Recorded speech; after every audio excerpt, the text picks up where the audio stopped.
안녕하세요, 트래블티브.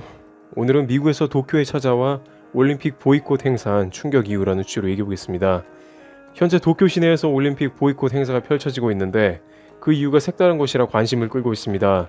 우선 이번 도쿄 신주쿠에서 다국적 인파가 모여 일시에 시위성 행진을 했고, 주최 측 미국 LA 놀림픽스는 수만 명이 거리를 행진하며 도쿄 올림픽의 부당함을 알렸다고 했습니다. 여러 가지 이유가 있습니다만 가장 주목받는 것은 도쿄 올림픽을 치르기 위해서 강제로 가난한 사람들이 살고 있는 아파트를 철거한 부분입니다. 도쿄 올림픽 위원회는 올림픽 주 경기장을 짓기 위해서 국립 가스미가오카 경기장과 붙어있는 가스미가오카 아파트 단지 200여 가구를 강제 철거해버렸습니다. 우선 이곳에 살고 있는 사람들은 대부분 노인들이 많기 때문에 새로운 환경에 적응해야 하는 문제 및 취약계층의 사회적 문제가 대두되는 것이라고 시위 주체인 미국 놀림픽스는 밝히고 있습니다. 이 단체는 올림픽으로 인해 부당하게 피해를 당하거나 환경 파괴가 되고 있는 올림픽 개최지에서 활동을 주로 하고 있습니다. 그러면서 자연스럽게 역시 이번 후쿠시마의 피난민 문제도 주요 시위 이슈로 언급이 되었습니다. 2011년 동일본 대지진 이후로 후쿠시마에는 14만 명이나 되는 사람들이 스스로 삶의 터전을 버리고 떠나야 했습니다만, 그 이후에 정부는 피난민촌을 제외하고 이들이 새로운 지역에서 자리를 잡을 수 있도록 지원을 거의 안 한 데다가, 그리고 다시 돌아온 사람들은 자신들의 고향이 대부분 제염 작업을 해놓은 검은 비닐로 둘러싸여 있고 아직도 매우 고농도의 방사성 물질이 있다는 것을 알고 더 이상은 후쿠시마에 살 수 없다고 했지만, 정부의 반응은 정반대였다고 전하고 있습니다. 일본 정부는 후쿠시마는 이제 완전히 회복했고 피난민들에게 주택 재배치나 주택 지원을 중단하기에 이르렀다는 것입니다. 심지어 피난민촌마저 곧 철거를 하고 자신들의 본래 집으로 돌아가라는 고지를 했다는 것입니다. 이와 같이 정부의 전반적인 강제적인 행태가 국제사회에도 매우 강압적으로 비춰져 올림픽 본래의 뜻과 전혀 어울리지 않는다며 도쿄 한복판에서 올림픽 보이콧 시위가 벌어진 것입니다. 실제 도쿄 올림픽 조직위원회는 이번 올림픽 자원봉사자들에게 숙박비를 지원하지 않기로 해서 보람 착취라는 말이 돌고 있는 실정입니다. 일본 대학생들은 올림픽 때문에 자원봉사를 해야 한다면서 학기 기말고사를 나중에 보라고 했다며 2차 대전 시에 수많은 학생들을 강제로 동원했던 모습을 떠올리며 그때의 모습과 국가가 달라진 게 없다는 비판을 하고 있는 상황입니다. 이와 같이 국내외에서 도쿄올림픽위원회와 일본 정부가 너무 일방적으로 시민들을 몰아붙여 강제 집행하듯 올림픽을 치르려고 한다며 비난의 목소리가 높아지고 있습니다. 또한 최근 호주와 미국의 미디어에서도 올림픽 자체가 방사능 실험장이 될 수도 있다면서 선수단이 위험한데 그런 곳에서 올림픽 하는 것은 넌센스라는 반응을 보이기도 했습니다. 올림픽을 1년여 앞두고 도쿄 한복판에서 보이콧 행사가 펼쳐지며 전 세계에서 올림픽의 정신과 안전성에 의문을 표하고 있습니다. 트래블티브 여기서 마치겠습니다. 감사합니다.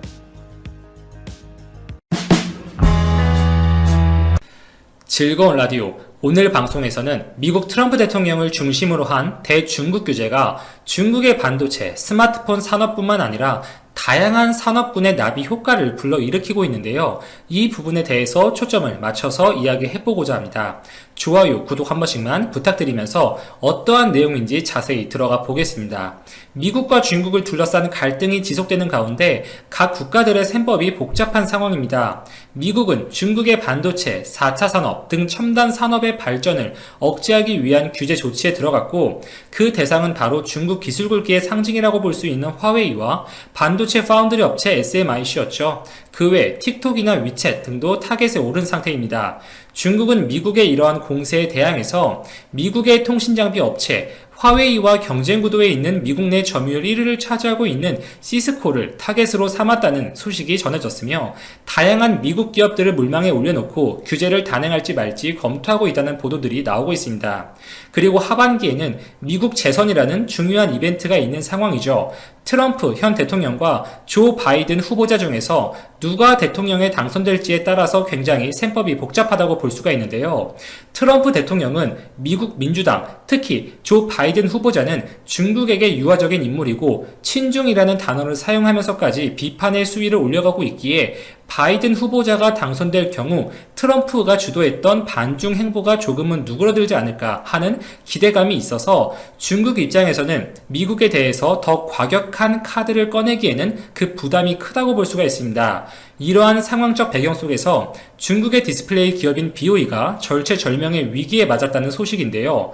중국의 BOE는 우리에게 사실 좋은 이미지의 기업은 아니죠. 일본의 쟁쟁한 디스플레이 기업들을 제치고 전 세계 LCD 산업을 호령했던 한국의 디스플레이.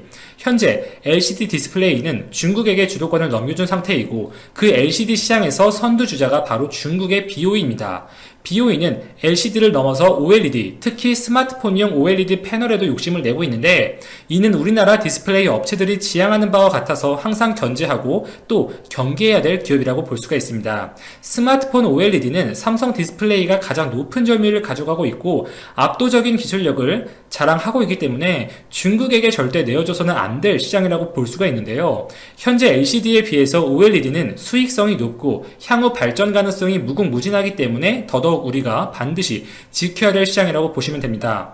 중국 BOE는 지속적으로 애플, 삼성, LG 등의 스마트폰 제조업체들에게 러브콜을 보내왔습니다. 삼성 디스플레이나 LG 디스플레이 등과 비교해서 저렴한 단가를 내세우면서 본인들의 제품을 사용해달라는 요청을 여러 차례 했었죠. 실제로 올해 상반기에 출시되었던 갤럭시 S20이나 이번 하반기에 출시되는 아이폰 신모델 아이폰 12에도 중국 BOE의 제품이 도입될 것이라는 루머도 심심치 않게 나오곤 했어요.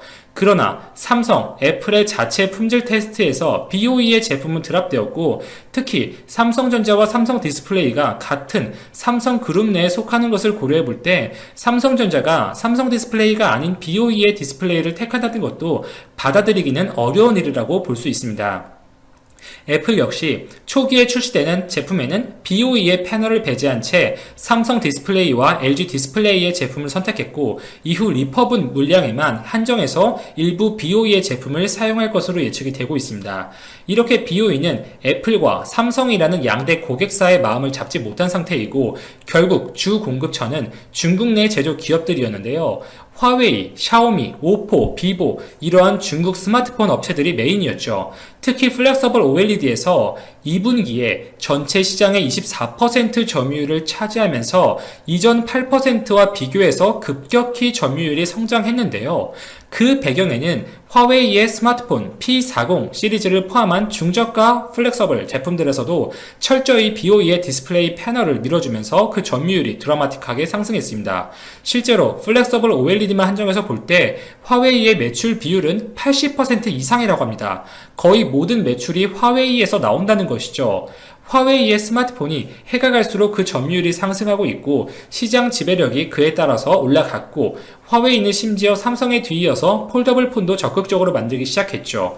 이렇게 화웨이 스마트폰이 많이 판매가 될수록 BOE 디스플레이의 패널 출하량도 늘어나고 시장 점유율이 늘어가는 어떻게 보면 선순환 구조라고 볼 수가 있었습니다. BOE 역시 화웨이라는 든든한 내수 고객이 있는 상황이었기 때문에 삼성전자나 애플 등의 외부 스마트폰 제조업체들에게 공급 계약을 따낼 수 있으면 물론 좋지만 화웨이가 있었기에 그렇게 절실한 상황은 아니었다는 것이죠. 그러나 현재 화웨이가 미국으로부터 대대적인 규제를 받으면서 그루기 상태에 들어갔죠. 사실상 스마트폰의 두뇌 역할을 하는 AP를 포함한 최신 반도체 칩셋들의 공급이 요원한 상태입니다. 화웨이는 자체적인 OS를 도입하고 자체 AP를 도입한다고는 하지만 당연히 퀄컴이 출시하는 스냅드래곤이나 삼성의 엑시노스, 아이폰의 AP, A13, A14 등과 비교해서 견줄 수준이라고 보지는 않죠. 중국 내에서 이뤄지는 애국 소비를 배제한다면 전 세계 스마트폰 시장에서 기술력으로 경쟁할 수준이 되지 못한다는 것은 확실합니다. 화웨이가 스마트폰 시장에서 시한부 판정을 받았다는 것이 업계의 공통된 의견이고 그에 따라서 화웨이 퍼스트, 화웨이 올인 전략을 구사하고 있었던 중국 BOE는 완전히 갈 길을 잃어버린 것입니다. BOE는 화웨이를 대체할 다른 공급 기업들을 물색하기 시작한 상황이었죠. 이미 삼성 갤럭시 시리즈의 차기작 S21에서도 삼성 디스플레이에게 밀린 것으로 알려져 있고 그나마 가능성이 있는 것이라면 애플이라고 볼 수가 있는데 우선 하반기에 출시되는 아이폰 12에는 리퍼분 물량에만 일부 탑재가 될 것이고 이렇게 미국과 중국과의 관계가 경색되어 있는 상황에서 애플이 중국 BOE의 패널을 채택한다? 당연히 큰 부담이 있을 것입니다. 물론 화웨이가 차지하고 있었던 스마트폰 점유율 그 지분의 상당 부분을 샤오미나 오포, 비보 등의 중국 기업들이 차지할 것으로는 전망이 되고 있지만 이들 기업들은 화웨이만큼의 많은 OLED 패널을 사용하고 있지도 않고 특히 플렉서블 OLED에서는 더더욱 그렇죠. 그렇기 때문에 BOE 입장에서 화웨이가 차지하고 있던 지분을 다른 중국 제조 기업들이 만족할 만큼 대체해 줄 것으로 예측하기에는 무리가 있다는 결론이 나옵니다. 물론 LCD 시장의 한정에서는 BOE가 계속해서 질주를 해갈 가능성이 높아요. 삼성은 사실상 LCD 사업을 접었죠. LG 디스플레이 역시 LCD 사업을 고부가가치 제품을 제외하고는 축소시키는 분위기입니다. BOE는 최근 중국 내 LCD 시장 점유율 3위 업체인 CAC 판다라는 기업을 인수하기까지 했어요. 특히 BOE가 CAC 판다를 인수하면서 특히 대형 LCD 시장 점유율에서 큰 이득을 볼 것으로 예측이 되고 있는데, 시장 조사기관 중에 하나인 옴디아의 리포트에 따르면 BOE의 시장 점유율이 기존에 단독 21%에서 27%가량으로 상승해서 LG 디스플레이가 차지하고 있는 13%의 점유율을 2배 이상 앞지를 것으로 예측을 하고 있습니다. 그리고 LCD 산업 자체가 수익성이 떨어진 것은 맞지만 올해 3분기 TV용 LCD 패널 가격이 작년보다 30%가량 상승했어요. 그렇기 때문에 BOE는 LCD의 수익성이 여전히 남아있을 것으로 판단을 한 것 같아요. 퀀텀닷 디스플레이가 대세가 되기 전에 LCD 시장에서 최대한의 수익을 뽑아내기 위해 오히려 LCD에 투자를 더 집중적으로 하고 있다는 이야기가 업계에서는 나오고 있어요. 이 중국 BOE는 지속적으로 현재 한국이 장악하고 있는 대형 OLED, 스마트폰용 OLED 패널 시장에 도전하고 있는 모습이지만 오히려 OLED 쪽보다는 현재 LCD 쪽에 더 과감한 투자를 하는 모양새라고 볼 수가 있고, 한국이 LCD에서 OLED로 전환되는 분기점에서 OLED에 집중하고 있는 것과는 반대의 무브라고 볼 수가 있죠. 과연 이것이 현명한 판단인지에 대해서는 의구심이 들고, 이 화웨이발 리스크로 인해서 BOE는 플렉서블 OLED를 포함한 중소형 OLED 패널의 주요 고객 기업인 화웨이를 완전히 잃어버리게 되었습니다. 그리고 만약 미국의 대중국 압박 기조가 내후년에도 이어질 만한 선거 결과가 나온다면 과연 미국의 규제는 중국 반도체에서 멈출까요? 디스플레이나 다른 산업 영역도 마냥 안심할 만한 상황은 아닐 것 같습니다. 한국 기업들이 주도하는 QD 디스플레이, QNED가 본격적으로 시장의 모습을 드러낸다면 중국 디스플레이는 더 이상 기술력으로 한국을 따라잡기에는 무리가 있을 것으로 예측이 되고, 기술의 한계를 뼈저리게 체감할 것으로 예상을 할 수가 있습니다. 중국 디스플레이는 바짝 긴장하고 있어야만 하는 상황입니다. 이상 즐거운 라디오였습니다. 오늘도 제 방송을 들어주셔서 진심으로 감사드립니다.